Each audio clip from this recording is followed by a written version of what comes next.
The massive crystal towers of the Galactic Council stretched into the pale blue sky of Centauri Prime. Each tower was taller than any mountain on Earth, made from a special crystal that could last forever. The aliens who built this place wanted everyone to know how powerful they were. Today, the most important meeting in galactic history was about to begin. Admiral Park Tae-ho stood at the viewing window of the human transport ship. His dark eyes watched the alien city below. At 45 years old, his face showed the scars of many battles. A long cut ran from his left ear to his jaw, a gift from the robot wars on Titan. His uniform was simple and practical, not like the fancy clothes the aliens wore. "Admiral, we're getting the landing signal," said Captain Lee Dong-wook from behind him. The younger man was nervous. This was his first time at the Council homeworld. "Good. Tell Ambassador Kim we'll be ready in 10 minutes, Park replied.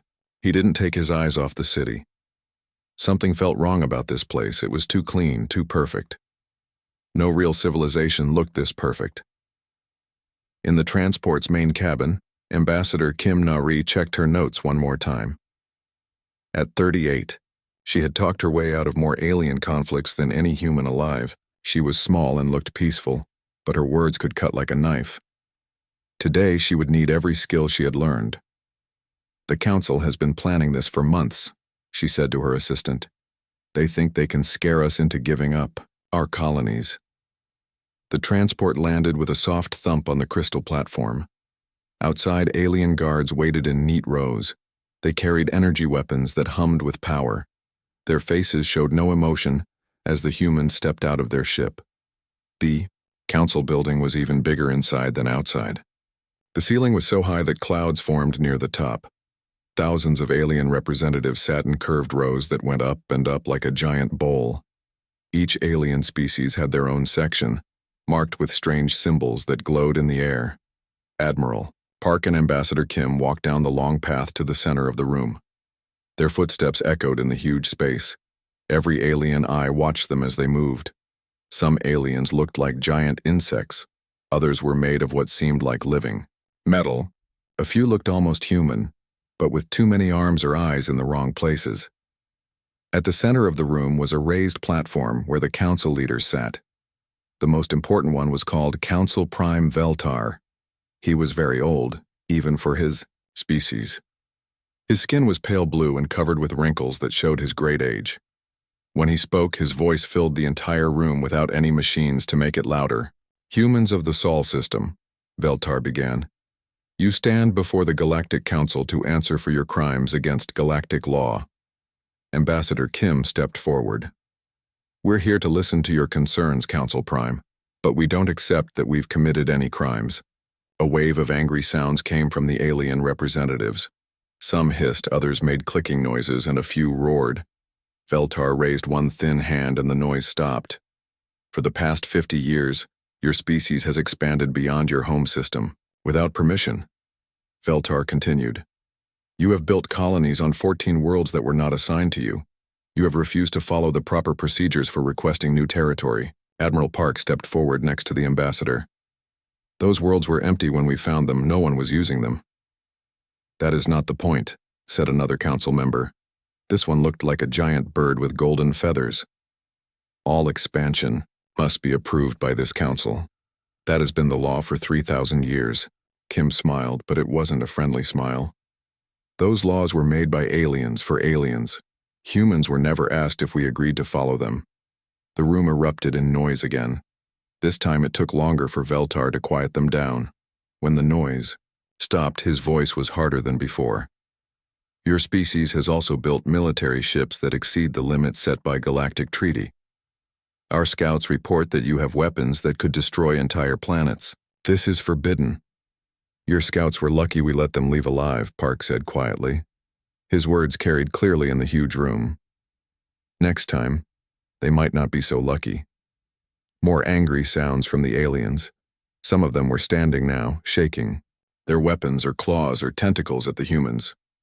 But Kim and Park didn't look worried. They stood calmly in the center of the storm. Veltar's eyes glowed brighter, which meant he was very angry. "You dare to threaten us? In our own council chamber?" "We don't threaten. Kim replied. We state facts. Your scouts entered our space, without permission. They were allowed to leave as a courtesy. Don't mistake courtesy for weakness. A new alien stood up in the high rows. This one was tall and thin, with skin that looked like black metal. The humans must be taught their place. They are a young species. They know nothing of galactic civilization. Admiral Park looked up at the alien speaker. We know enough. We know that your civilization hasn't grown in 1,000 years. We know that your military hasn't fought a real war in twice that long. We know that you think peace means everyone following your rules. Peace requires order, Veltar said. Order requires law. Law requires obedience. Whose law? Kim asked. We never agreed to be part of your galactic government. You never asked us if we wanted to join. You just told us we had to follow your rules. The golden bird alien spoke again. All species must follow galactic law. There are no exceptions. There are now, Park said simply. The room went completely quiet. Even the aliens who had been making noise stopped. The only sound was the soft hum of the crystal walls. Veltar leaned forward on his floating chair. You refuse to follow galactic law? We follow human law, Kim answered. On human worlds, humans make the rules. This is unacceptable. Another council member said. This one looked like a walking tree with too many branches. No species can exist outside the galactic order. Admiral Park's hand moved to rest on his sidearm. The alien guards noticed and their own weapons hummed louder. But Park wasn't worried. He knew something they didn't. Council Prime, Kim said. We came here to talk, not to fight. But we won't be threatened, and we won't be controlled. Veltar was quiet for a long moment. When he spoke again, his voice was colder than space itself. Then you leave us no choice. The Galactic Council hereby gives humanity one final ultimatum. The crystal walls began to glow brighter. Somehow this made Veltar's words seem more important and frightening. You have 30 standard days to recall all human colonies beyond the Sol system. You will surrender all military vessels larger than a patrol ship. You will accept a council oversight committee to monitor all human activities. If you refuse, the combined fleets of the Galactic Council will enforce these terms. The alien representatives began making approval sounds. They thought the council had won. They thought the humans would have to give up everything they had built. Ambassador Kim looked around the huge room at all the alien faces. Then she looked back at Veltar. When she spoke, her voice was calm and clear. Council Prime, you've made a mistake. You think humans are like the other species you've controlled. You think we'll bow down because you have more ships, more planets, more history. She took a step closer to the council leaders. The guards moved too, but Admiral Park's look made them stop. But humans don't bow down, Kim continued. We don't ask for permission to live our lives. We don't need anyone's approval to exist among the stars. And we certainly don't need yours. Park stepped up beside her. You want to enforce your terms with your fleets? Go ahead and try. But understand this. When you come for us, we'll be ready. You are only one species, the tree-like alien said. We are dozens. Our combined fleets number in the thousands. Admiral Park smiled for the first time since entering the chamber. It wasn't a nice smile. Numbers aren't everything. Ask the Centauri pirates about numbers. Oh wait, you can't, we destroyed them all. The Centauri had 50 ships, another alien said. They had 300, Park corrected. We destroyed them all in 4 hours, with 20 ships. The room was getting quieter again. Some of the aliens were starting to look worried. Your ultimatum is noted, Kim said to Veltar. We'll give you our answer in 30 days. There is only one acceptable answer, Veltar replied. Kim's smile was sharp as a blade. We'll see about that. She turned and began walking toward the exit. Admiral Park followed her. Their footsteps echoed in the silent chamber. Every alien watched them go, but none moved to stop them. At the great doors, Kim turned back one more time. Her voice carried easily across the huge space. You've ruled this galaxy for 3,000 years by making everyone afraid. But humans aren't afraid of you. You should have learned that before you tried to threaten us. The doors closed behind them with a deep final sound. Outside the council building, Captain Lee was waiting with their transport. He could see the tension in both the Admiral and Ambassador's faces. "How did it go?" he asked. "About as expected," Park replied. "They want us to surrender everything and become their slaves." "And our response?" Kim was already activating her communication device. "We're going to show them what happens when you threaten humanity." As their transport lifted off from the crystal platform, Admiral Park was already sending coded messages to every human fleet commander in the galaxy. The messages were short and simple. "Prepare for war. Come ready for anything." Back in the Council TH, the human military base on Titan was busier than it had ever been. Ships of all sizes moved through the dark space around Saturn's largest moon. The orange and brown surface below was covered with launch pads, weapons factories, and command centers that had been built deep into the ice and rock. Admiral Park Tae-ho stood in the main command center, watching the biggest display screen he had ever seen. It showed every human ship in the galaxy, and there were far more than the Galactic Council knew about.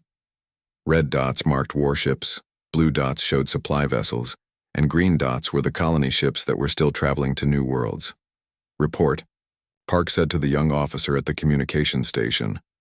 "All fleet commanders are responding, sir. Admiral Song Ki-tae sends word that the Third Fleet is ready to move. Captain Choi Soo-jin reports that her stealth ships are already in position around Council space.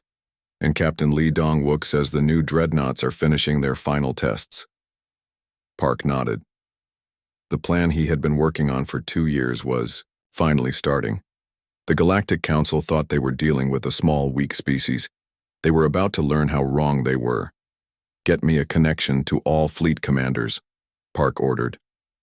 The communication officer worked at his controls for a moment. "Ready, sir."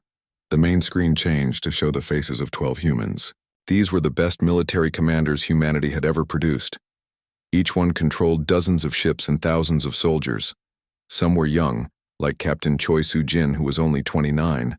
Others were older veterans like Admiral Song Ki-tae, who had gray hair and scars from the first alien contact wars. "Ladies and gentlemen," Park began, "the Council has given us 30 days to surrender. What they don't know is that we've been preparing for this moment since the day we first left Earth." Captain Lee Dong-wook's face appeared larger on the screen.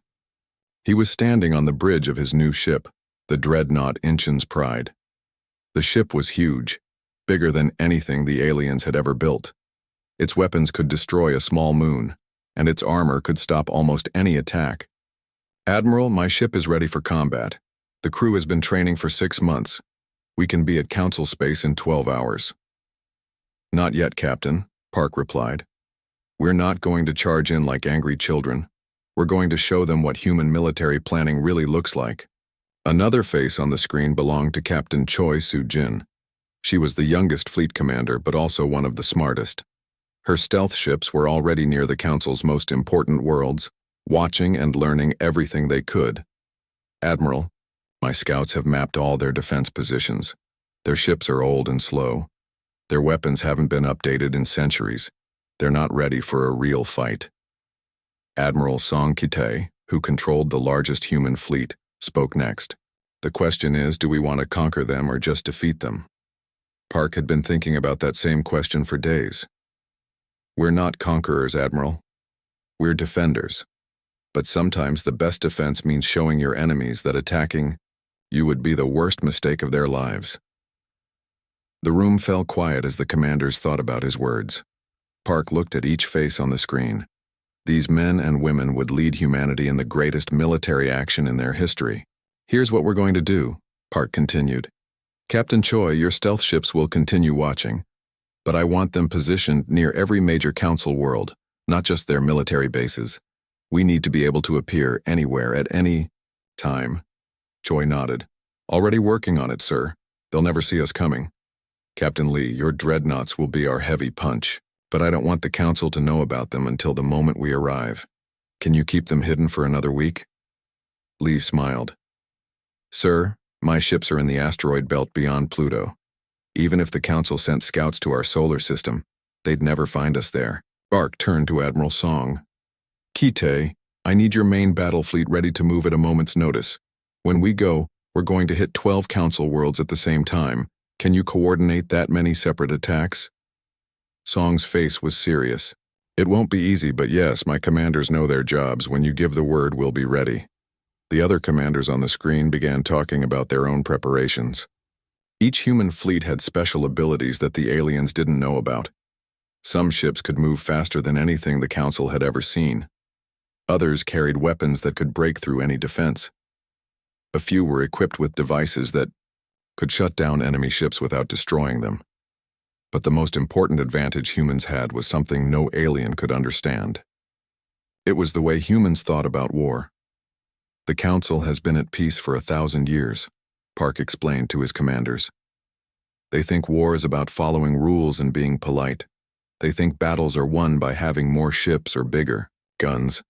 Captain Lee laughed. They've never fought humans before.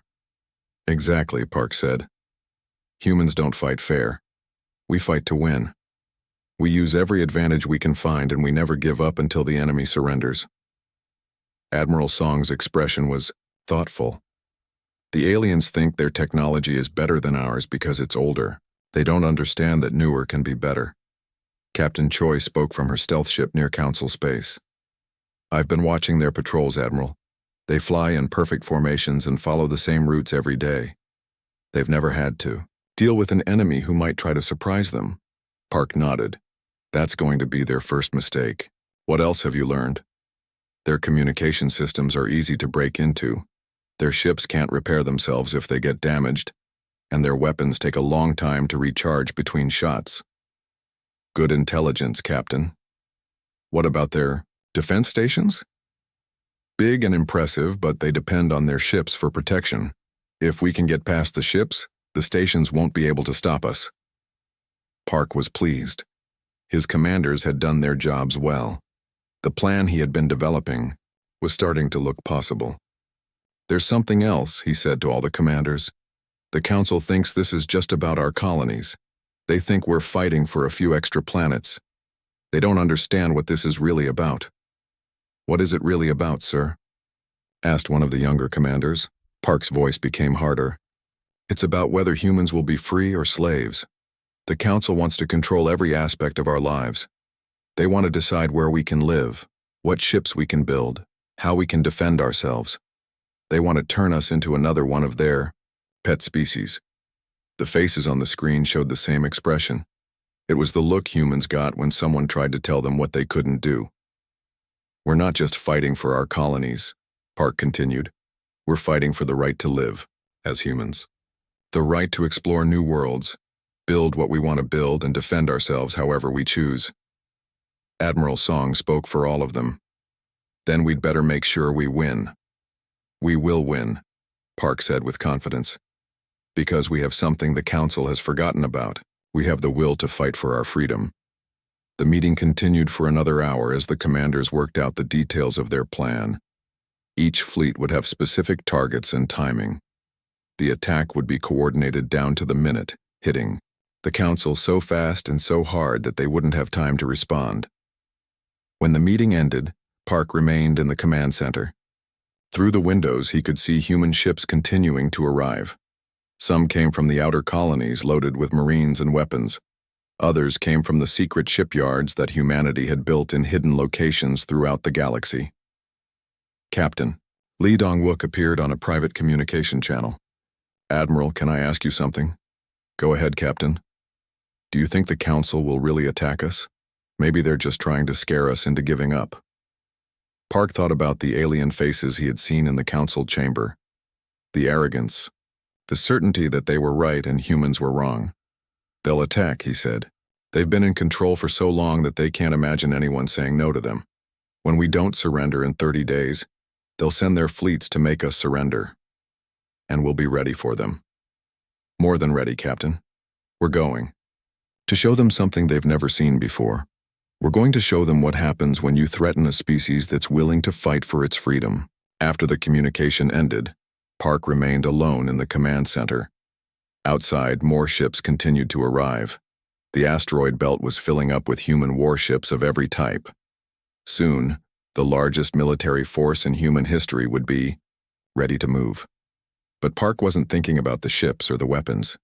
He was thinking about the young humans who would crew those ships.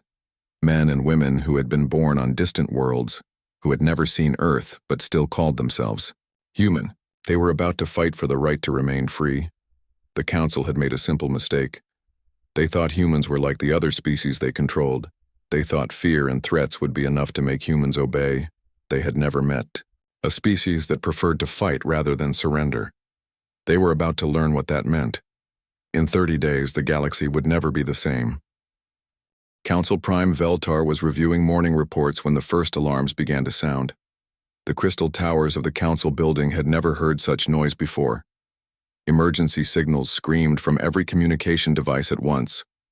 "What is happening?" Veltar demanded as his assistants rushed around the chamber. The main display screen flickered to life, showing the space around 12 different Council worlds. Each screen showed the same terrifying sight: massive human warships, appearing out of nowhere, their weapons already powered and ready to fire. "Impossible," whispered the golden-feathered Council member. "Our sensors should have detected them days ago." But the sensors had detected nothing. One moment, Council space was empty and peaceful. The next moment, hundreds of human ships filled the space around the most important worlds in the galaxy. Near the Council homeworld, Admiral Park Tejo stood on the bridge of his flagship, watching the alien defense stations through the main viewing window. The stations were huge and covered with weapons, but they looked old and slow compared to human ships. "Open a channel to all Council frequencies," Park ordered. "Channel open, sir," replied his communication officer. Park's voice echoed across the 12 Council worlds at the same time. Every alien in those systems heard his words clearly. "This is Admiral Park Tejo of the Human Defense Force. We received your ultimatum 30 days ago. Here is our answer." On the screen, the alien defense commanders could see human ships spreading out in perfect attack formations. The ships moved with a precision that no alien had ever seen before. Each one knew exactly where to go and what to do. "We don't surrender," Park continued. "We don't bow down, and we don't ask for permission to exist." Council Prime Veltar managed to open his own communication channel. "Admiral Park, you are making a terrible mistake. Our combined fleets are more powerful than anything you can imagine." "Your fleets are scattered across the galaxy," Park replied calmly. "Ours are here now, ready to fight. Would you like to see what human ships can do?"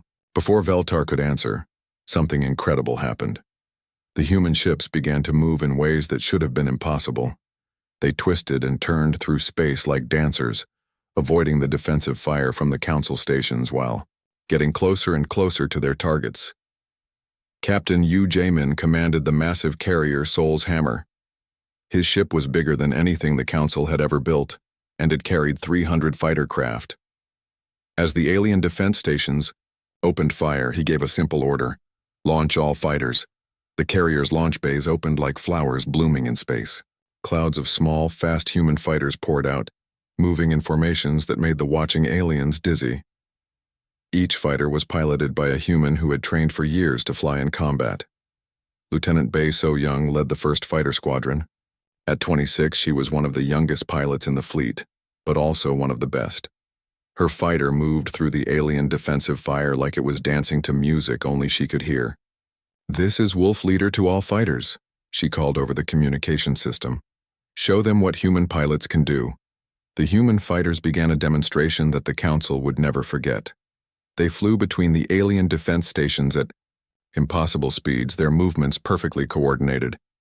Sometimes they flew so close to the station weapons that it looked like they would crash, but they always moved away at the last second. The alien gunners tried to hit the fighters, but it was like trying to catch butterflies with a hammer. The human ships were too fast, too smart, and too unpredictable. "How are they doing that?" asked one of the Council defense commanders. His ships had been firing for 10 minutes without hitting a single human fighter. Council Defense Admiral Morketh watched from his command ship with growing fear. He had commanded alien fleets for 50 years, but he had never seen anything like this. The human ships moved like they were alive, like they could think for themselves. "Send reinforcements to all defense positions," he ordered. And get me a connection to the main fleet. But the main council fleet was 3 days away, and Admiral Morketh was starting to realize that 3 days might be too long. Captain Choi Soo-jin watched the battle from her stealth frigate, hidden in the shadow of an asteroid. Her job was to observe and report, but what she was seeing amazed even her. "Admiral, the alien defenses are falling apart," she reported to Park. "Their ships can't keep up with our movements. Their weapons are too slow to track our fighters." "Good," Park replied. Phase 2. Across the 12 council worlds, the human fleet suddenly changed their tactics. Instead of just avoiding the alien weapons, they began to attack. But they didn't attack to destroy. They attacked to disable. Captain Lee Dong-wook's dreadnought Incheon's Pride moved toward the largest council defense station. The station was 3 times bigger than his ship and had weapons that could destroy a planet. But size wasn't everything. "Target their power systems," Lee ordered his weapons officer. "I want them disabled, not destroyed." The dreadnought's main guns fired once. The beams of energy struck the defense station with surgical precision, knocking out its power generators but leaving the rest of the station intact. In seconds, the most powerful defense station in council space was floating helplessly in the dark. Similar attacks happened around all 12 worlds. Human ships disabled alien defenses with weapons that the council had never seen before. Energy beams that could punch through any armor. Electromagnetic pulses that shut down entire ships without harming the crews. Quantum disruptors that made enemy weapons stop working. "Impossible," Council Admiral Morketh said again. "Their technology should not be this advanced." But it was advanced. Far more advanced than the Council had realized. While the aliens had spent centuries making their old technology a little bit better, humans had been creating completely new ways to fight. The demonstration continued for 2 hours. Human ships moved through Council defenses like they weren't there. Fighters performed aerobatic displays around disabled stations. Larger ships showed off weapons and defensive systems that seemed to come from science fiction stories. And through it all, not a single Council ship or station was completely destroyed. The humans disabled everything that opposed them, but they didn't kill anyone. This wasn't a massacre, it was a lesson. Finally, Admiral Park opened communications again. This time, his voice reached every alien in the 12 systems. "Council Prime Veltar, are you watching?" On his flagship near the Council homeworld. Veltar could only stare at the display screens. Every one of his defense stations was disabled. His patrol ships were floating powerless in space, and the human fleet was still in perfect formation, completely undamaged. "I am watching," Veltar replied quietly. "Good," Park said. "Now you understand what we meant when we said we don't ask for permission. This is what human military technology looks like. This is what human tactics can accomplish. And this is what happens when you threaten us." Captain Yu Jae-min's fighters were still flying their demonstration patterns around the disabled stations. Lieutenant Bae So-young led her squadron in, a final flyby that took them within meters of the Council flagship's bridge windows. "Your ultimatum demanded that we surrender our colonies and our ships," Park continued. "Instead, we're making you an offer. Leave us alone, and we'll leave you alone. Try to control us and you'll discover that your 3,000-year-old empire isn't as strong as you thought." Council Defense Admiral Morketh tried one last desperate move. "All ships that can still fight, attack the human flagship." About 20 Council ships still had power and weapons. They turned toward Admiral Park's ship and opened fire with everything they had. The human flagship didn't even move. The alien weapon struck some kind of energy shield that absorbed every shot without taking any damage. The shield glowed brighter, with each hit, but it never weakened. "Our turn," Park said calmly. The human flagship fired one shot, just one. The energy beam split into 20 parts, each part seeking out one of the attacking Council ships. In 3 seconds, all 20 ships were disabled and drifting. The alien fleets fell completely silent. "As I was saying," Park continued, "we're making you an offer, but understand that it's the only offer you're going to get." Captain Choi Soo-jin's stealth ship suddenly appeared all around the Council worlds. They had been hidden the entire time, watching and waiting. Now there were human ships everywhere the aliens looked. "We know the location of every Council world," Park said. We know where your fleets are stationed. We know the positions of your defense networks. And we can reach any of them whenever we choose. Council Prime Veltar finally found his voice. What do you want from us? Nothing, Park replied. We want you to leave us alone. Stop trying to control human expansion. Stop demanding that we follow your laws. Stop threatening us with your fleets. And if we refuse? Admiral Park was quiet for a long moment. When he spoke again, his voice was harder than metal. Then we'll come back, and next time, we won't be so gentle. The human fleets began to withdraw as suddenly as they had appeared. Within an hour, the space around the Council worlds was empty again. The only signs of the battle were the disabled alien ships and stations, floating powerless in the dark. But the message was clear. Humanity had shown the galaxy something new. They had proven that the old order was. 3 days after the human demonstration, Council Defense Admiral Morketh received orders that he never thought he would hear. The Council wanted him to gather the largest fleet in galactic history and escort the human ships out of Council space. Escort them? Morketh asked his superior. They disabled our entire defense network without losing a single ship. The Council believes this was a trick, came the reply. Human technology cannot really be that advanced. Our intelligence suggests they use some kind of illusion to make their ships appear more powerful than they actually are. Morketh looked at the reports from the 12 worlds. Hundreds of disabled ships and stations, weapons that had been shut down without being damaged, defense networks that had been turned off like light switches. Sir, I was there. I saw what they did. This was no illusion. Assemble the fleet, Admiral. We will show these humans what real galactic power looks like. So Admiral Morketh gathered 800 ships from across Council space. It was the largest military force the galaxy had seen in centuries. Every type of vessel the Council had built was represented. Battleships, cruisers, destroyers, carriers, and support ships. The fleet gathered near the border of human space just outside the Sol system. Their sensors showed only normal activity, a few patrol ships, some commercial traffic, nothing that looked like a military force. See, said the Council representative aboard Morketh's flagship. They are trying to hide their weakness. When we approach, they will surrender immediately. But Admiral Morketh had learned to be careful around humans. Send a message to the human patrol ships.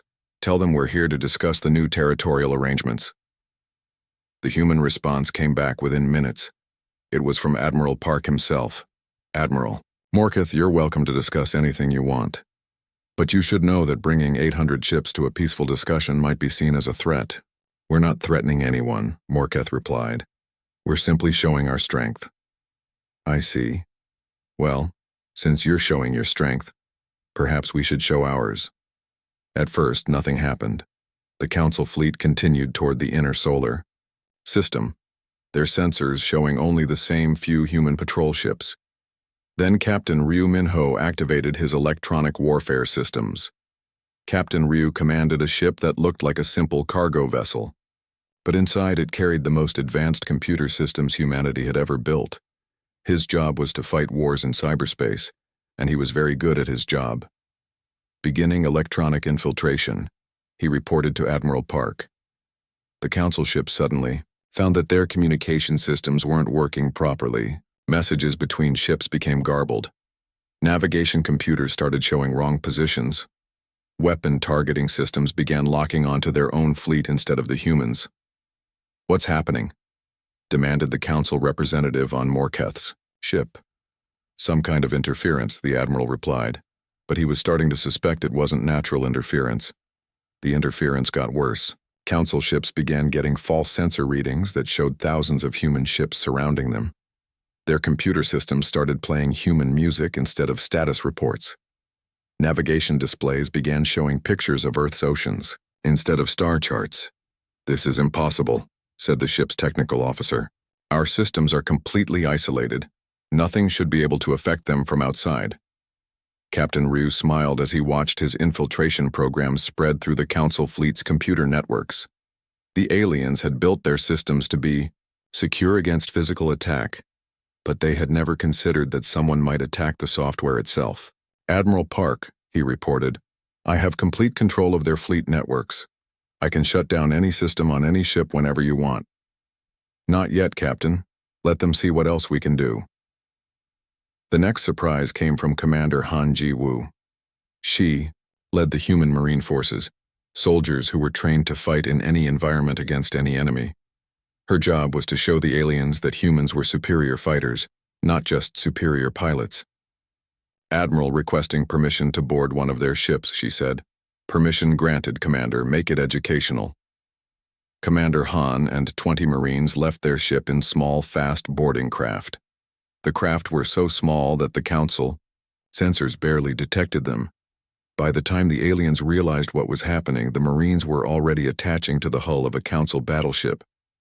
Intruder alert, called the battleship's captain. Small craft are boarding us. The ship's internal defenses activated. Automatic weapons in the corridors, security doors that sealed off different sections, robot guards that were supposed to stop any invader. The defenses lasted about 3 minutes. Commander Han and her Marines moved through the alien ship like ghosts. They wore armor that protected them from any weapon the ship had, and they carried guns that could punch through any wall. But more importantly, they moved and fought like humans. Humans were smaller than most alien species, but they were faster and smarter.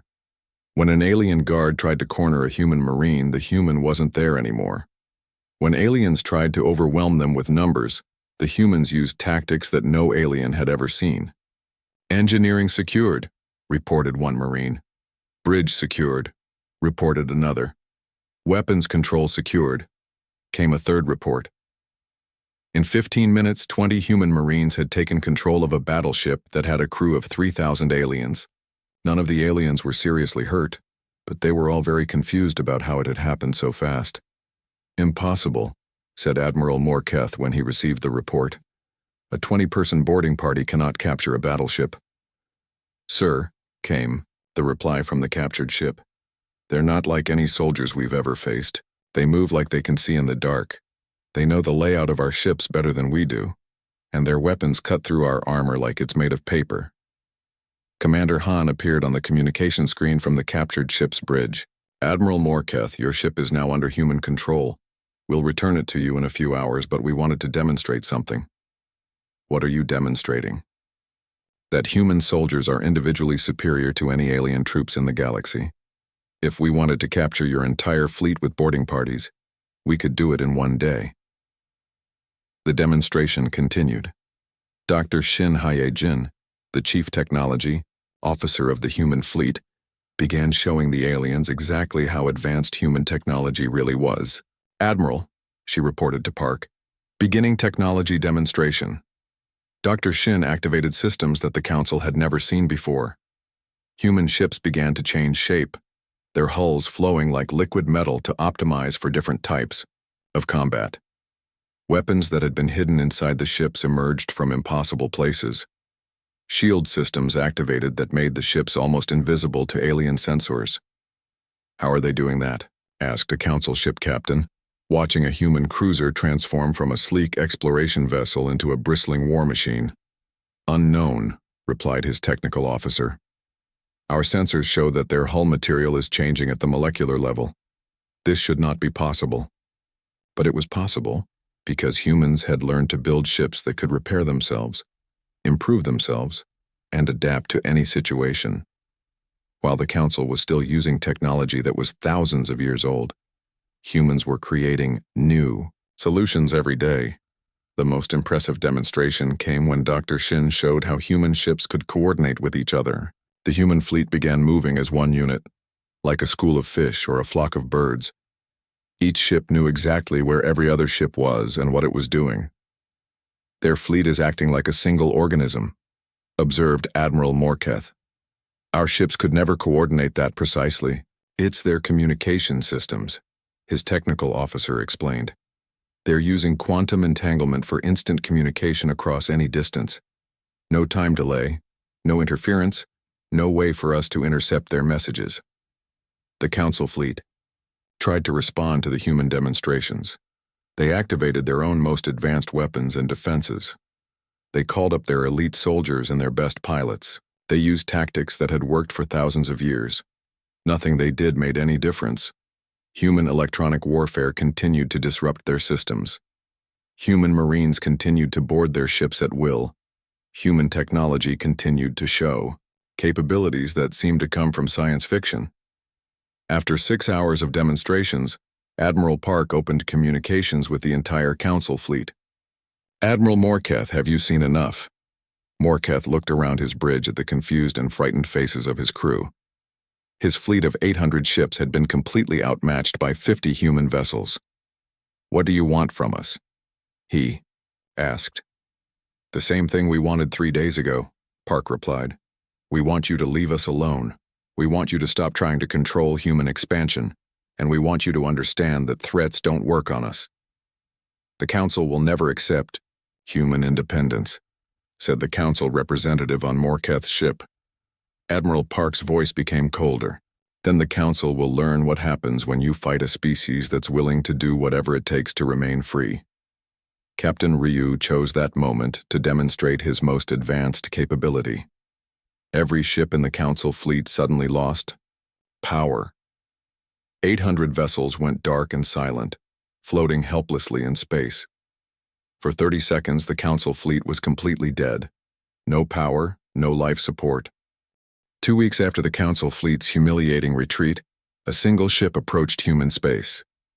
It was unlike any vessel the galaxy had seen before, larger than the biggest dreadnought, but sleek and elegant rather than threatening.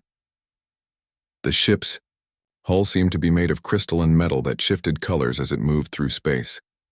Admiral Park Tae-ho watched the approaching vessel from his command ship near Earth. His sensors told him the ship carried only a few dozen people, but its energy signature was enormous. "Sir," reported his communication officer, "we're receiving a transmission from the approaching ship. They're requesting permission to meet with our leadership." "Who are they?" The signal identifies the ship as carrying President Kang Soo-bin and a diplomatic delegation. Park raised an eyebrow. The president of the United Human Colonies had come personally to deal with the Council situation. This was more serious than he had thought. "Give them approach clearance," he ordered, "and prepare my shuttle. I'll meet them aboard their ship."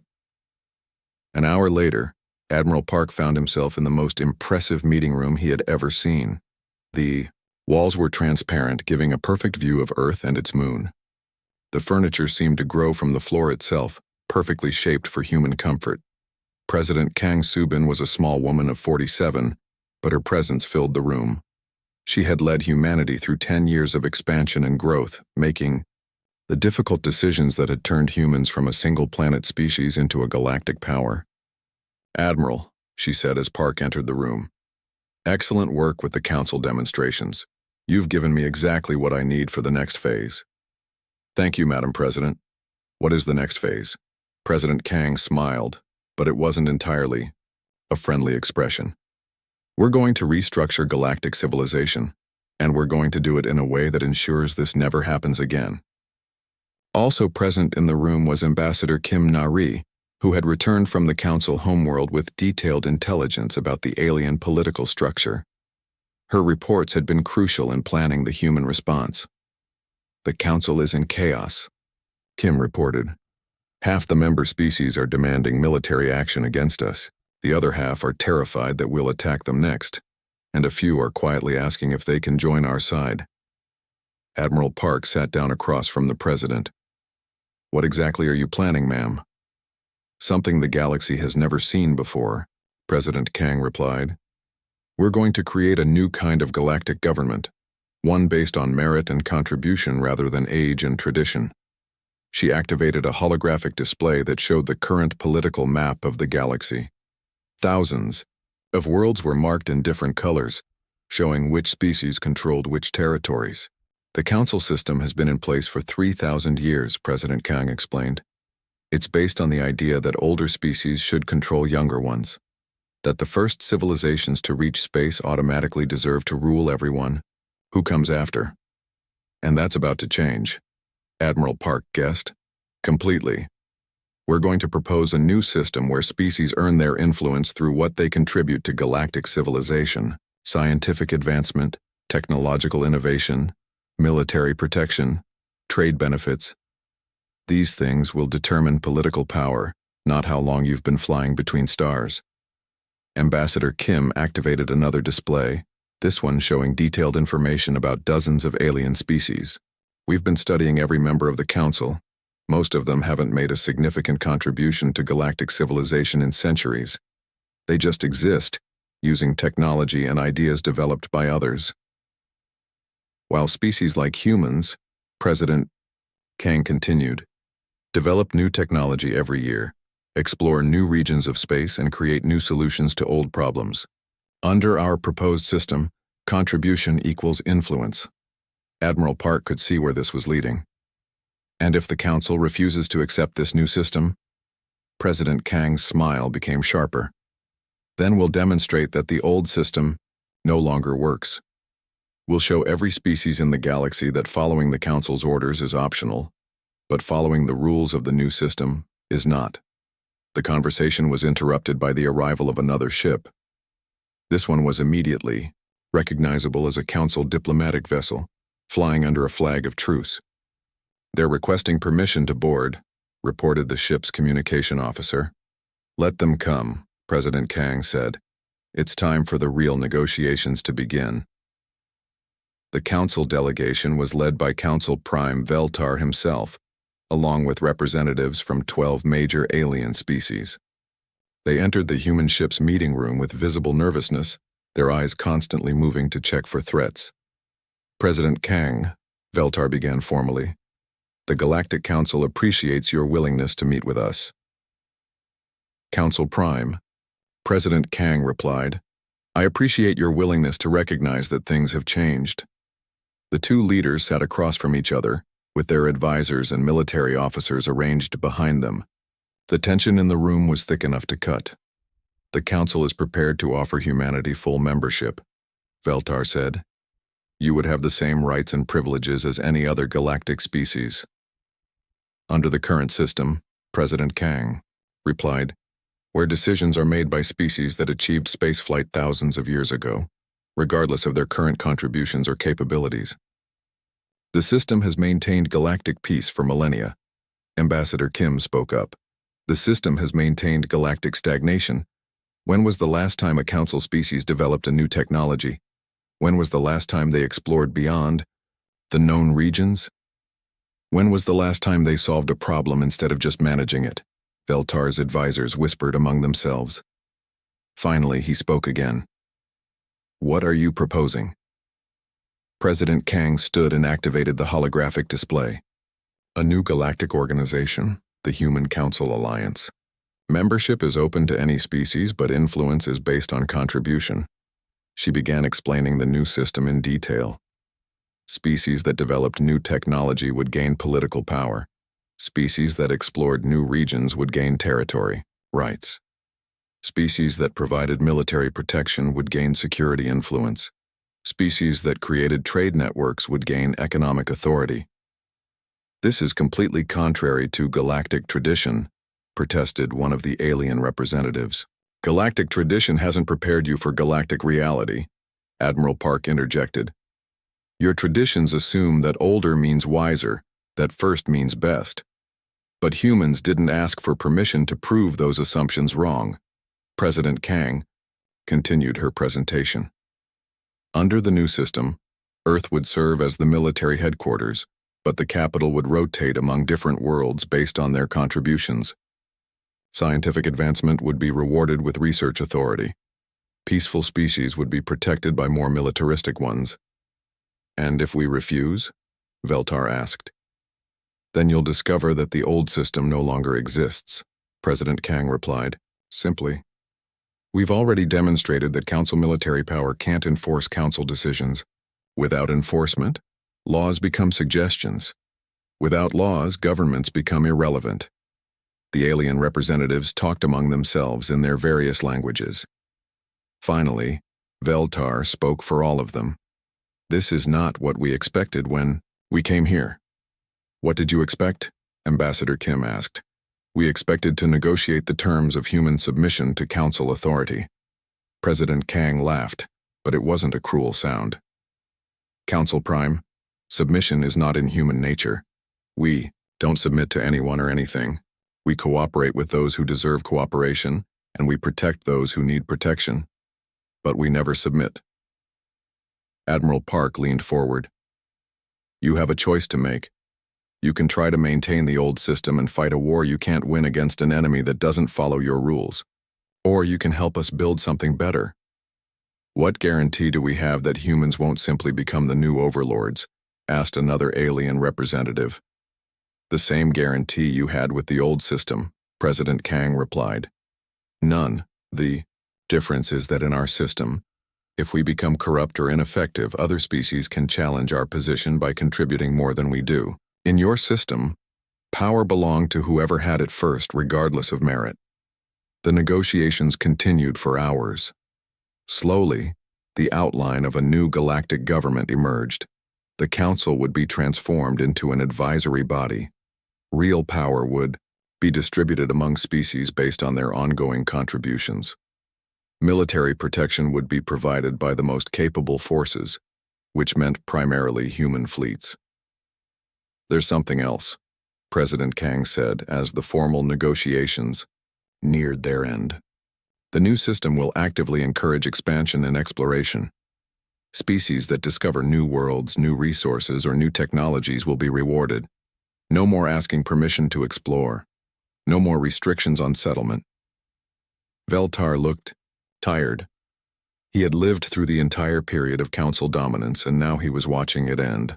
And if some species abuse this freedom, Admiral Park answered, then other species will stop them. That's what military forces are for, protecting those who need protection and stopping those who cause problems. Under human leadership, one of the aliens said bitterly. Under the leadership of whoever proves most capable, President Kang corrected. Right now, that's humans. In 100 years, it might be someone else. The system rewards